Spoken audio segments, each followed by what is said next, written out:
찬송가 595장 함께 드리겠습니다.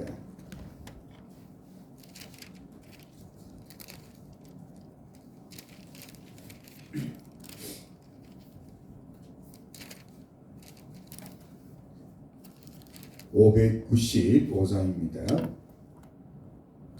나 맡은 본분은 구주를 높이고 문 영혼 구원하도록 잘 인도함이라.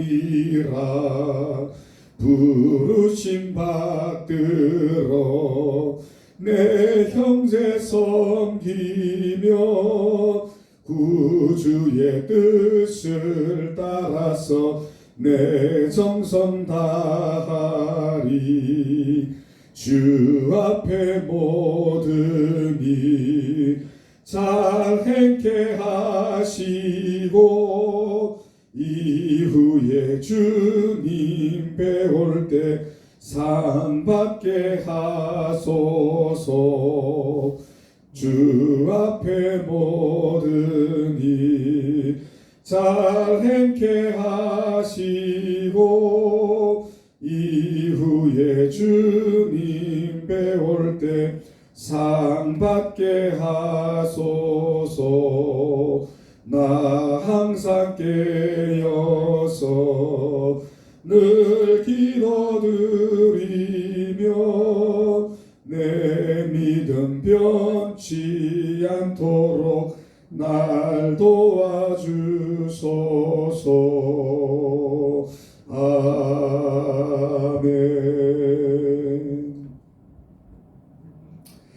하나님 아버지, 바울의 고백을 기억합니다. 내가 관제가 되고 또 주님 앞에 올라갈 날이 가까웠지만 내 직무를 우리가 다 감당하였다고 했습니다. 연말을 우리가 이렇게 맞이하고 보내면서 지나온 한 해를 우리가 돌아봅니다. 과연 주신 직분과 우리의 직무를 얼마나 잘 맡아 감당하였는지, 방금 드린 찬송의 가사의 구절구절들도 나 맡은 본분은 구주를 높이고 묻 영혼 구원 얻도록 우리가 인도하는 것이라고 했습니다만, 과연 한 사람이라도 전도하였는지, 장로와 권사와 또 집사로서의 또 목회자와 사모로서의 직분들을 우리가 얼마나 잘 감당하며 한 해를 보냈는지 우리가 돌아봅니다. 우리의 부르심이 주님 닮아 형제를 섬기고 주님의 뜻을 따라 우리의 정성을 다해 교회를 우리가 섬기는 것이었는데 과연 그렇게 살아왔는지, 심지어는 주님 앞에 행하는 우리의 모든 일들이 주님의 기쁨이 되어졌고 하늘나라의 기업들을 우리가 얼마나 잘 쌓았는지, 그리고 이 한 해를 깨어 근신하고 기도에 힘쓰고 우리의 믿음이 변질되지 않았는지를 이 새벽도 우리가 돌아보기를 원합니다. 부족한 점이 많았고 또 잘못한 부분들이 있었다고 한다면 우리가 반성하고 또 회개하고 남은 시간들 분발하게 하시고 또 새로운 한 해는 더욱더 이 드린 찬송의 가사와 같이 이런 믿음의 삶을 살아낼 수 있도록 도와주시기를 간절히 간구합니다. 새벽을 깨워 우리가 기도해야 됨에도 불구하고 시간이 지날수록 또 숫자가 점점 줄어들고 또 어쩌면 유튜브를 우리가 함으로 인하여 게으름을 부리고 있는지도 우리가 모르겠습니다. 많은 시간들을 우리가 코로나19로 인하여 예배가 중단되어졌고 또 대면 예배를 갖지 못했습니다만, 희한한 비대면 예배라고 하는 듣도 보도 못한 것들이 이루어지고 또 줌 예배가 이루어지고 유튜브가 결성이 되어져 좋은 점도 있겠지만 오히려 이러한 것들이 성도들의 신앙을 갉아먹고 편안하고 안일한 신앙생활 하게 만드는 것은 아닌지를 우리가 돌아보며, 우리가 많은 교회들을 염려했습니다만 우리의 모습 가운데서도 어쩌면 이러한 부분들이 있는지는 아닌지 우리가 한번 냉정하게 점검해 보기를 원하고, 우리 한국교회를 특별히 불쌍히 여기시고 IT의 강국, 인터넷 강국, 또 굉장한 우리 문화적인 혜택을 누립니다만 오히려 그것이 독이 되어지고 있지 않는지를 우리가 또한 돌아봅니다. 오히려 신앙은 아날로그가 더욱더 합당한 것이고 또 이 디지털화 되어지는 이 세상이 오히려 편리한 것 같지만 오히려 주님을 만나는 일을 방해하고 있다는 사실을 우리가 항상 기억하게 해주시고 옛 우리 믿음의 선진들이 걸어왔던 그 길들을 우리가 고수하고 또 사모하고 우리가 그 길을 걸어갈 수 있도록 인도해 주시기를 간절히 기도합니다. 오늘도 잠언서 말씀 앞에 우리 자신을 세웁니다. 부디 지혜의 말씀 따라 우리가 행하고 믿으며 또 적용해낼 수 있는 우리 모든 교우들이 되게 하시고 말씀을 듣는 것으로 끝내지 말고 부디 실천할 수 있는 우리 교우들이 다 될 수 있도록 또한 인도하여 주시옵소서. 예수님 이름으로 기도합니다. 아멘.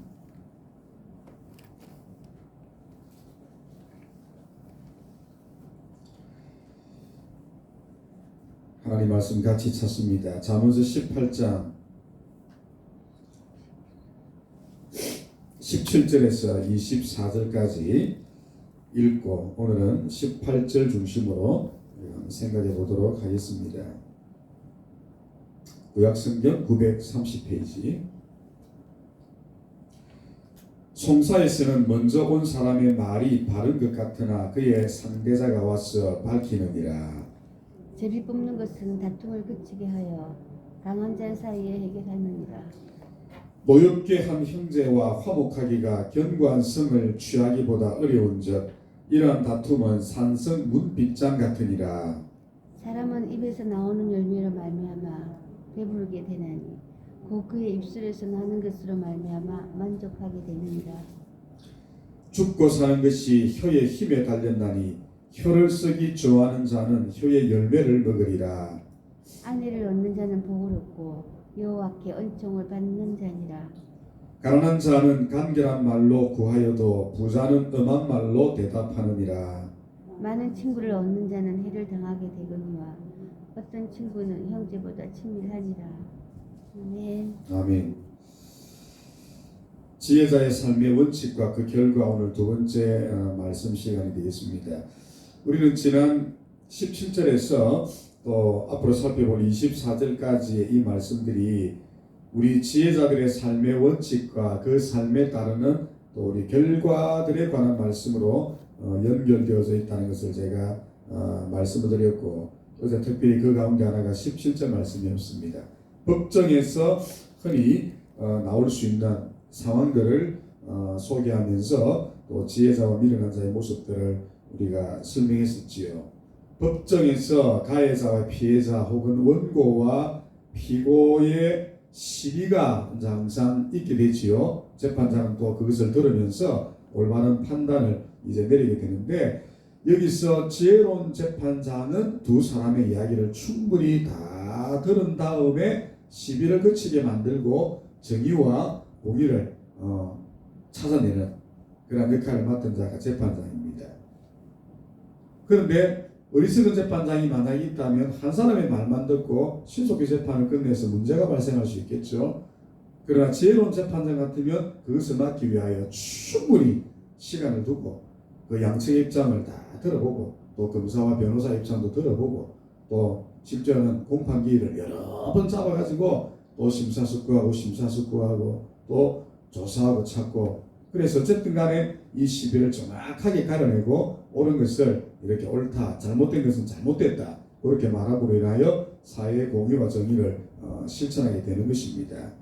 자, 여기서 이제 상식적으로 우리가 지혜와 어리석음을 이제 발견할 수 있습니다. 이 이야기 속에서 하나님께서 말씀하고자 하는 지혜자의 특징이 뭡니까? 잘 듣는 사람. 몇 번 나왔죠? 잘 듣는 사람. 두 번째는 찾는 사람. 옳고 바르고 잘못되지 못한 것들을 구별해내고 찾아내는 사람. 그리고 세 번째는 세우는 사람. 제가 말했습니다. 이를 인하여 시비를 그치고 하나님의 정의와 공의, 옳은 것들을 바르게 세워나가는 사람. 이러한 지혜자가 될 것을 성경이 말씀했지요. 자, 오늘은 18절 말씀인데 이 18절 말씀을 통해서 우리가 교훈을 찾고 우리 신앙을 점검했으면 합니다. 18절만 따로 떼어서 우리 다시 한번 읽겠습니다. 자, 제비 뽑는 것은 같이 읽겠습니다. 시작. 제비 뽑는 것은 다툼을 그치게 하여 강한 자 사이에 벽에 하느니라. 자, 이 말씀도 우리가 일전에 한번 살펴보았습니다. 제비 뽑는 것. 제비 뽑는 것은 다툼을 그치게 하여 강한 자 사이에 해결하게 하느니라.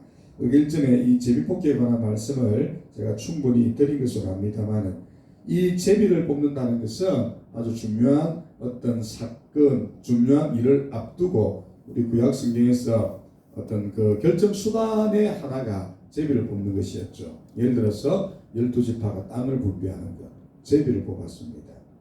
또 누가 전투에 제일 먼저 앞장서서 참전할 것인가, 제비를 뽑았습니다.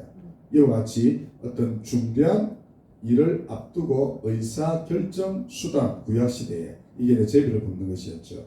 또 어떤 경우는 사람의 힘으로 할 수 없는 것, 사람의 능력이나 힘으로 할 수 없는 것, 오직 하나님의 어떤 주권과 능력으로만 되어지는 것, 이런 내용들을 또 의사 결정을 할 때에 구약 시대에는 제비를 뽑았었습니다. 아까 예를 들어서 그 땅을 분배하는 것, 이거는 호불호가 있기 때문에 다 좋은 땅 가고 싶어 하지요.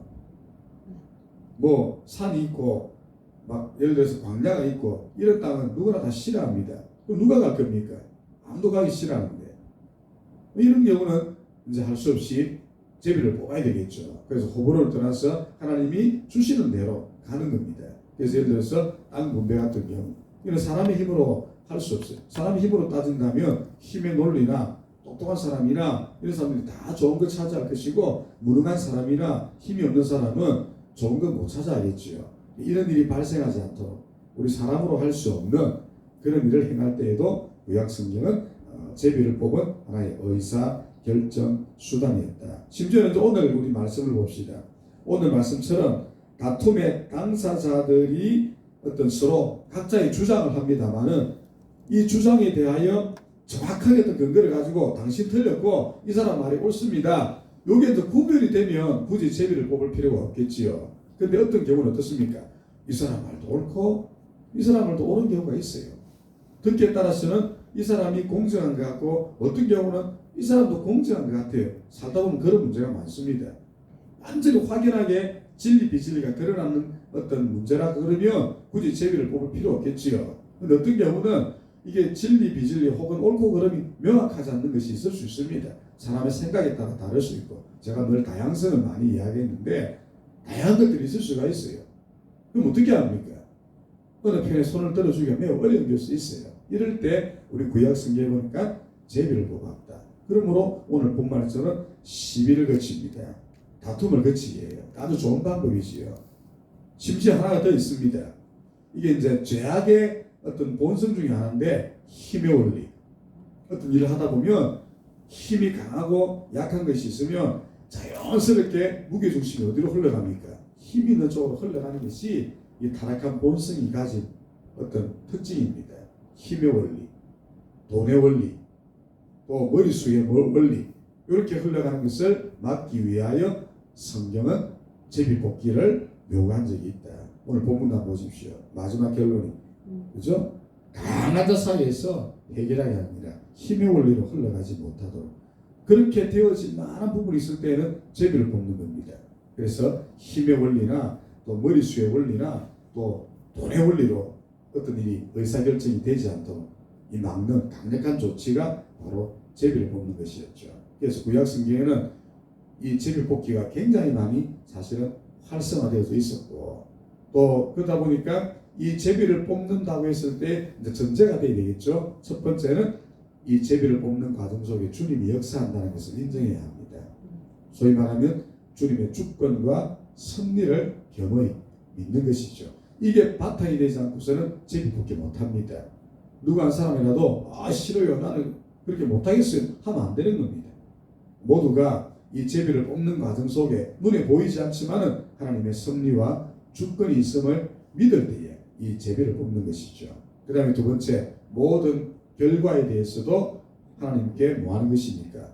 위임하는 이 신앙이 있을 때에 이 제비를 뽑는 겁니다. 그런데 재미있게도 우리가 구약 성경을 보면 제비를 뽑는 이야기가 몇 번 나오는데 진짜 놀랍게도 하나님의 주권과 섭리가 그 속에 다 역사했습니다. 예를 들어서 우리 아이성 전투에서 이스라엘이 패하에 내려왔고 이 전투에 참혹한 결과에 대한 책임을 누군가가 져야 되는데 분명히 문제가 있었지요. 그런데 드러난 것은 없습니다. 왜냐하면 그 아이성 전투에서 말다시피 아간이 몰래 물건을 훔쳐서 자기 텐트에 숨겨놨는데 그걸 어떻게 합니까? 몰래 훔쳐서 숨겨놨는데 아무도 몰라요. 근데 분명히 또 원인이 있단 말이죠. 그래서 여호수아가 제비를 뽑자. 뽑으니까 어떤 일이 벌어집니까? 어느 지파가 뽑혔고 또 그 지파를 따로 불러서 수장들을 불러 뽑으니까 그 지파의 수장 가운데 또 한 그룹이 뽑혔습니다. 또 그룹 가운데 또 대표들을 불러가지고 뽑으니까 한 아버지가 뽑혔어요. 그 아버지 집안에 또 식구들을 불러서 뽑으니까 아간이 뽑히는 거예요. 보십시오. 희한하잖아요. 우연히 될 수가 없는 거예요.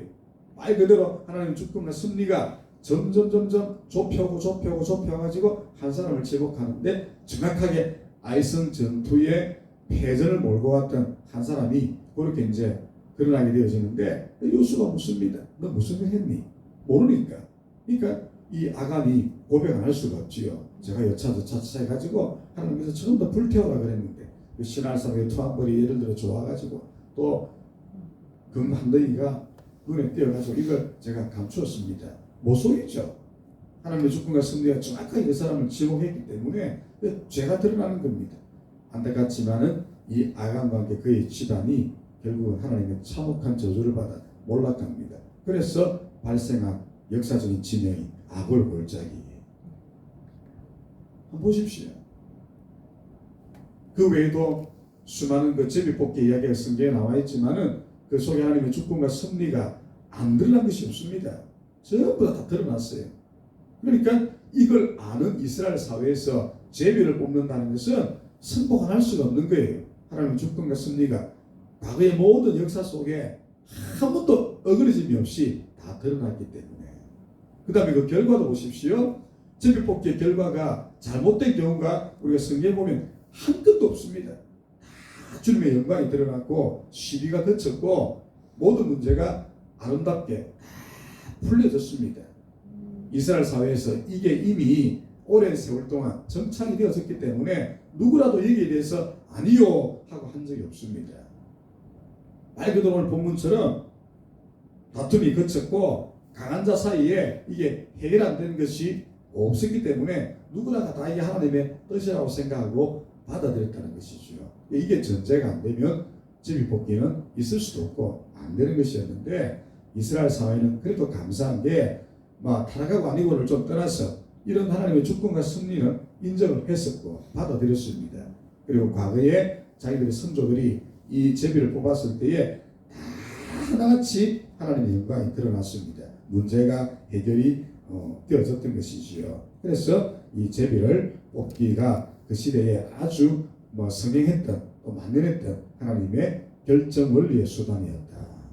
이걸 우리가 이제 인정을 해야 되는 것이죠. 자, 그러면 오늘날도 제비를 뽑는 것입니까? 이제 우리 시대에 이걸 적용해 봐야 되는데 오늘날도 제비를 뽑으면 됩니까? 아주 무식한 방법이지요. 오늘날은 제비를 뽑지 않고 뽑으면 안 돼요. 왜 그렇습니까? 자, 이게 이제 아주 결정적인 차이가 있는데 제비 뽑기를 했던 시절에는 여러분 잘 기억해 보십시오. 성경이 있습니까? 없습니까? 성경이 없었지요.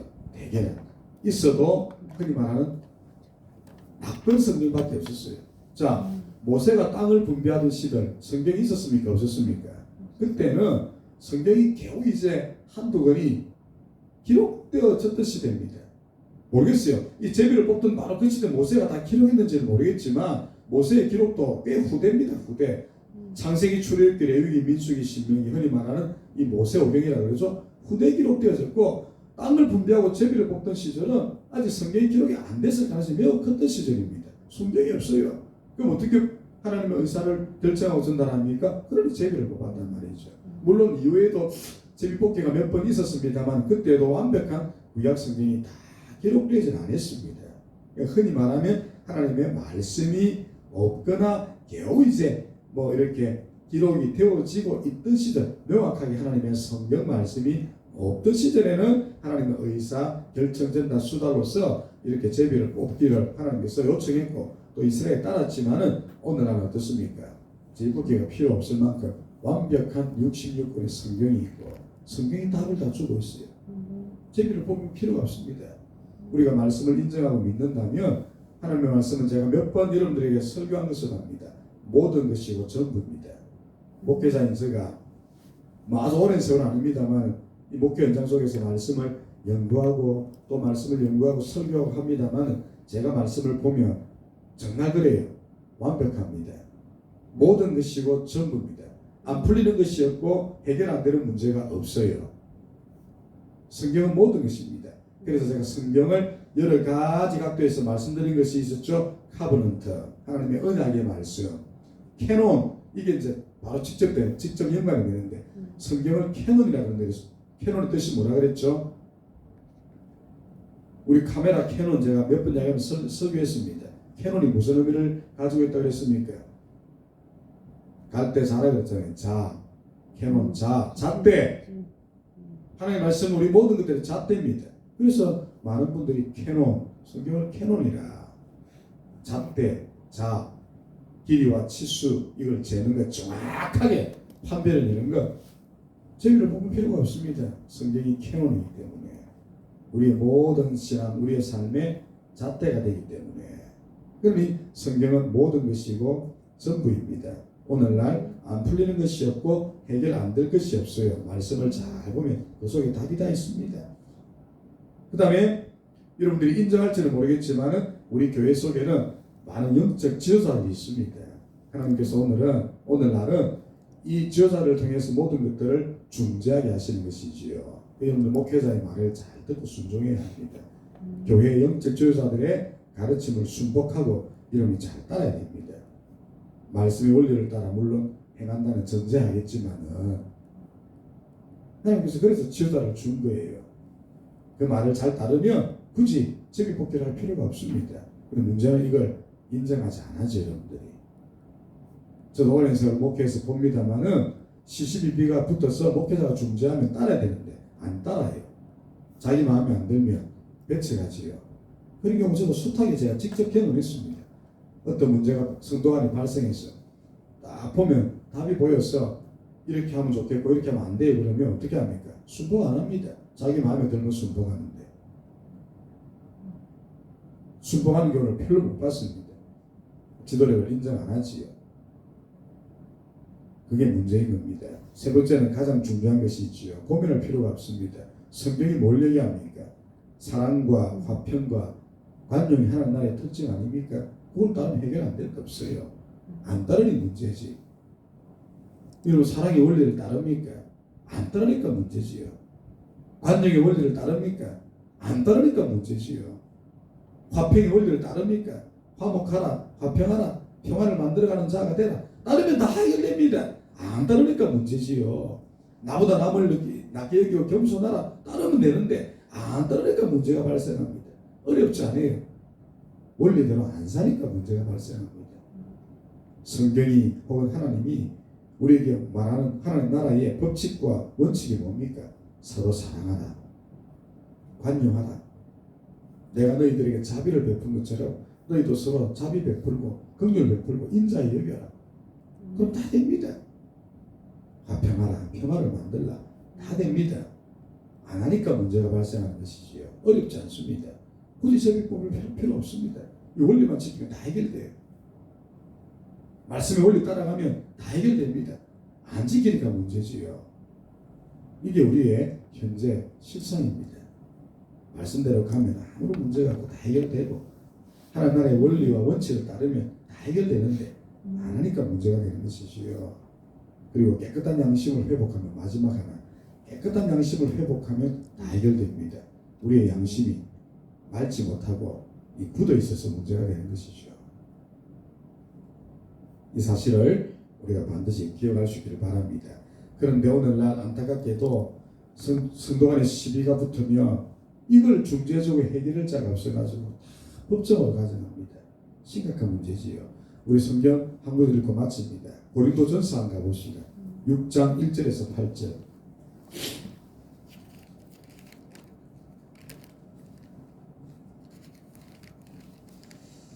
고린도전서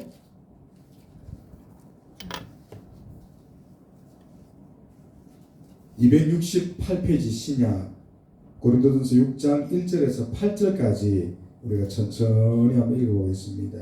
아주 어리석은 사람들이죠. 미련한 자들입니다. 제목이 뭐라 되어 있습니까?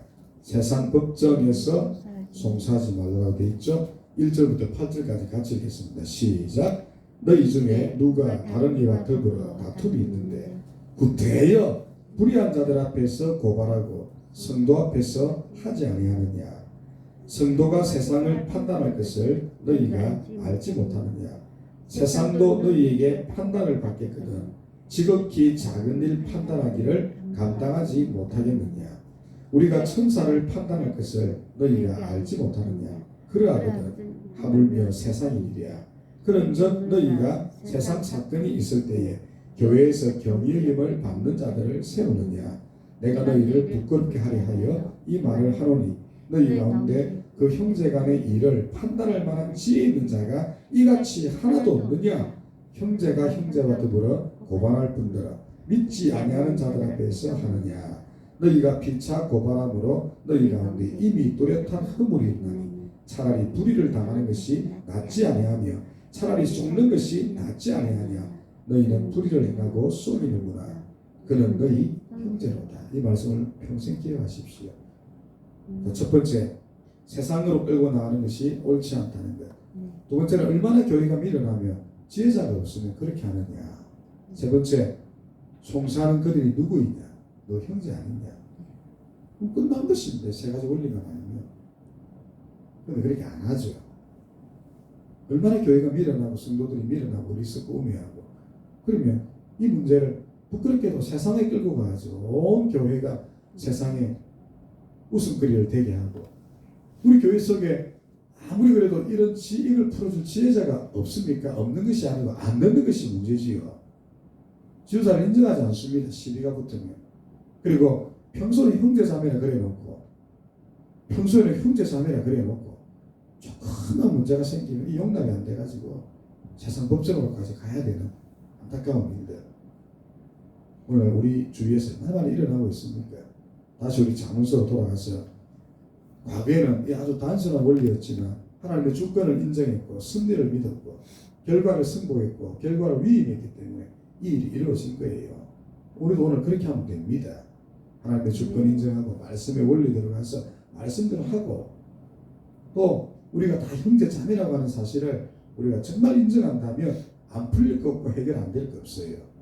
이 진리를 믿고 부디 이 지혜로운 삶을 살아낼 수 있기를 주님 이름으로 축복합니다. 기도하겠습니다. 주님, 과거 우리 이스라엘 우리의 선조들은 단순한 방법이었지만 제비를 뽑아 다툼을 거쳤고 강한 자 사이에서 이 문제를 해결했습니다. 심지어 인간의 방법으로 해결할 수 없는 문제 혹은 명확하게 구분할 수 없는 문제였지만 하나님의 주권과 섭리를 믿어 단순한 원리였지만 제비를 뽑았고 이것들이 다 좋은 결과를 이끌어내었고 한 번도 이 문제가 어떤 불협화음을 낳은 적이 없었습니다. 오늘은 제비를 뽑을 이유가 없는 것이 완벽한 성경이 우리 가운데 있고 또 영적 지도자들의 중재가 있고 가장 중요한 것은 하나님 나라의 원칙과 하나님 나라의 법이 사랑과 화평과 관용과 피차 서로를 긍휼히 여기는 마음 이 원칙만 있다면 안 풀릴 것이 없고 해결 안 될 것이 없음에도 불구하고 왜 오늘날 교회가 왜 오늘날 성도들이 이 문제를 풀지 못하여 심지어 부끄럽게도 세상의 법정까지 가야만 되는 것입니까? 문제는 성경을 인정하지 않고 영적 지도자의 중재를 듣지 않고 사랑과 화평과 관용 그렇게 떠들고 우리가 형제자매라고 그렇게 떠들어 놓고도 조금만 내 개인적인 어떤 문제가 발생하고 혹은 이익관계가 얽히면 용납하지 못하고 세상 법정으로 끌고 가는 어리석은 사람들이 너무나 많은 이 세상 속에서 다시 한번 우리 자신을 돌아봅니다. 나는 과연 말씀을 얼마나 알고 말씀에 복종하고 말씀에 승복하는지 나는 얼마나 영적 지도자들의 그 가르침을 잘 따르는지, 나는 얼마나 사랑과 화평과 관용이라는 하나님 나라의 법과 원칙을 정말 인정하고 준수하는지, 얼마나 깨끗한 양심으로 살아가는지, 우리 주위의 형제 자매들을 진실로 내 형제 자매로 우리가 받고 있는지 우리 자신을 돌아보면서 그러지 못한 부분이 있다면 오늘 이 말씀처럼 다시 우리가 처음 사랑으로 돌아가서 그러한 눈으로 모든 것을 바라볼 수 있도록 인도해 주시기를 간절히 기도합니다. 남포교회를 축복하시고 우리 모든 성도들을 축복하셔서 부디 이 원리가 우리 교회 속에 충만할 수 있도록 도와주시고 이 원리를 부디 우리 모두가 진심으로 따라갈 수 있도록 인도하여 주시옵소서. 예수님 이름으로 기도합니다. 아멘. 하늘에 계신 우리 아버지여, 이름이 거룩히 여김을 받으시오며 나라가 임하옵시며 뜻이 하늘에서 이루어진 것 같이 땅에서도 이루어지이다. 오늘 우리에게 일용할 양식을 주옵시고 우리가 우리에게 죄 지은 자를 사하여 준 것 같이 우리 죄를 사하여 주옵시고 우리를 시험에 들게 하지 마시고 다만 악에서 구하옵소서. 대개 나라와 권세와 영광이 아버지께 영원히 있사옵나이다. 아멘. 합심하여 기도하도록 하겠습니다.